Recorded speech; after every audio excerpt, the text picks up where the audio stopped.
Isinara na ngayong gabi ang dalawang lane ng Osmeña Highway para masimulan ang pagtayo ng Skyway 3. At ayon mismo sa MMDA, asahan na ang matinding traffic dahil sa proyektong yan.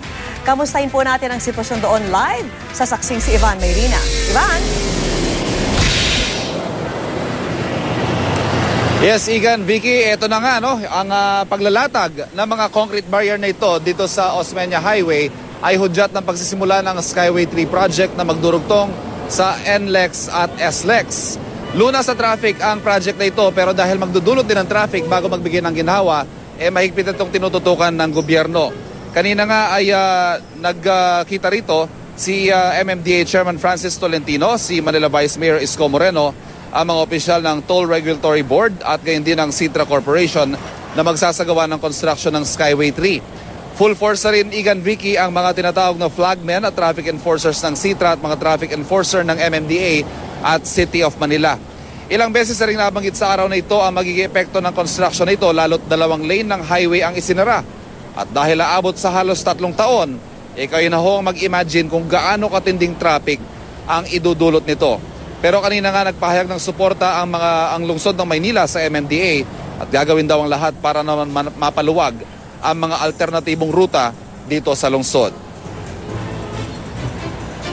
Itong Citra, meron silang mga tow trucks So yung kasunduan doon, sila na yung magpapatak. This is now a fair warning to those areas that will be declared as alternate route. Ay kailangan po ay talagang alisin nyo na po mismo yung sasakyan ninyo or tutulungan kayo ng lokal na pamahalaan. And since this is the first time na ginagawa natin itong project na talagang dumadaan sa heart of Metro Manila, we would appreciate also na constructive comments din ng mga tao. No? Kasi we're all trying to do our best.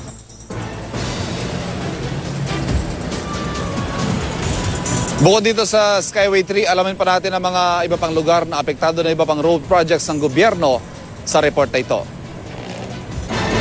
Dahil aabot din hanggang monumento ang proyektong sa 2017 pa inaasahan matatapos, tatamaan din ng construction work ang Quirino Avenue, Araneta Avenue at A. Bonifacio Avenue. Kabuang mahigit 400,000 sasakyan ang dumaraan kada araw sa mga ito, katumbas ang 19% ng mga sasakyan bumibiyahe sa Metro Manila. Kaya abiso sa mga motoristang iiwas sa Osmeña Highway, gumamit ng mga alternatibong ruta gaya ng Quirino Avenue at Pedro Hill. Mula sa mga kalsadang ito, maaaring lumabas sa Rojas at Macapagal Boulevard sa Maynila at Pasay o di kaya sa JP Rizal at Chino Roses Avenue sa Makati. Maging ang service road sa northbound mula Buendia pwede raw ipagamit sa mga motorista. Pag nagsikip, pwedeng dito muna padaanin para hindi lahat nagsisiksikan dito ang iba dito.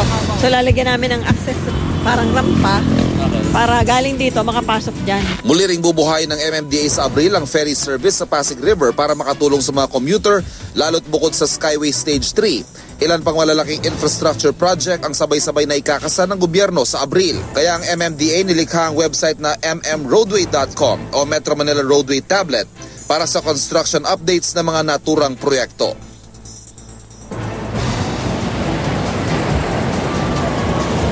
Igan, Vicky, kahit na maraming expressway na ang itinayo, para bang nanganganay muli ang gobyerno dito sa Skyway 3 project dahil ito ang kauna-unahang skyway na itatayo na tatagos sa maraming mga abalang lugar, sa maraming lungsod dito sa Metro Manila. Kaya gano'n na lamang po ang pakiusap ng mga ahensya ng pamahalaan na nangangasiwa rito na sana ay makiisa ang ating mga kababayan at konting tiis po dahil talagang asahan ng matinding traffic.